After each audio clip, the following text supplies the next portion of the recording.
kahit walang, kahit kaya niya, kahit hindi siya tulungan ng, kasi di ba parang yung mga lalaki dapat yung mga nakatrabaho, ganyan. Tapos, ngayon kasi sa nakikita natin na pati babae, nagtatrabaho na, ganyan. Yung katulad ngayon, meron ng mga single parents, usually mothers, ganyan. Dun sa letter ni Rizal, describe niya ang ideal woman, mother or wife, as a noble wife. Isang babae na kayang magpalaki ng anak para mag-serve sa state niya, sa country niya. At babae na kayang mag-set ng standards para sa mga lalaki sa paligid niya. So may dalawang version akong nahanap na galing kay Rizal. Yun ay yung may hunter daw na binigyan niya. Basta may hunter na humahabol sa isang wild boar. Tapos napunta siya sa isang hut na yung pala ay si Maria Makiling yung nakatira doon. Tapos parang binigyan ng pagkain yung hunter. Tapos nung pag-alis na, binigyan niya ng salakot na may akala ng hunter ay ginger. Tapos habang naglalakad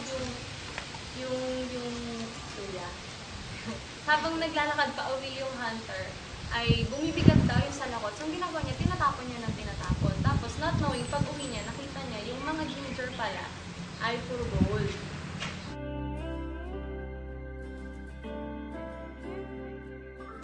Hindi ako gaano maalam sa mga sinulat ng lalo sa pagtaka niya ng issue. Kahit, kunyari, yung kay Maria Makiling, hindi ko alam yun. Or yung sa yung pag-defend niya sa ganito, sa mga ganyan. So, tingin ko kasi kay Rizal, like before, ay, yun nga, nag-change, may ginawa siya para mag-change yung pananaw ng mga Pilipino sa bansa. Pero may kulang. So ngayon ay, ganun pa din siguro, pero, yun, may iba pala talaga siyang, parang damdamin para sa bansa natin.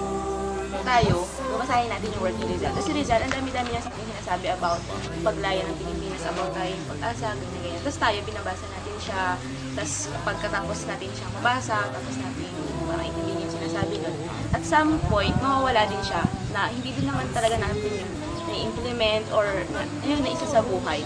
Kaya, ewan ko, parang hindi ko alam kung nagiging effective pa ba sa time ngayon yung mga sinulat ni Rizal. Kasi nga, tayo, siguro super ilan na lang yung mga kabataan na super naaapektuhan ng mga sinulat niya. Like, kunyari ako, personally, ayan, PI, inaaral ko siya dahil may PI. Pero after ko mag-PI, parang okay, alam ko siya, may knowledge ako about dito. Pero hindi ko siya nagagawa to help, alam mo yun, siguro spread the word lang. Pero yung mismo act ay hindi natin nagagawa.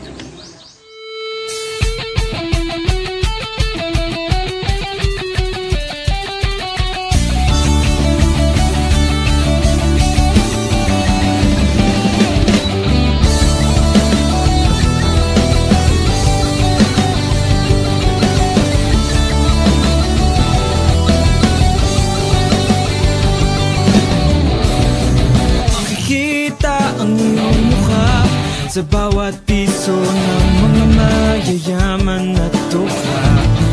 Pero kilala ka ba talaga namin? O kailangan ka talagang kilalanin? Ano bang meron sa iyo? At ika'y tinawag na bayaning Pilipino.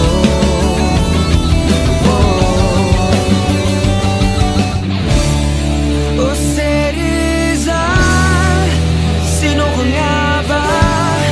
Gamit ang iyong panulat, nagkaroon ka ng sandata.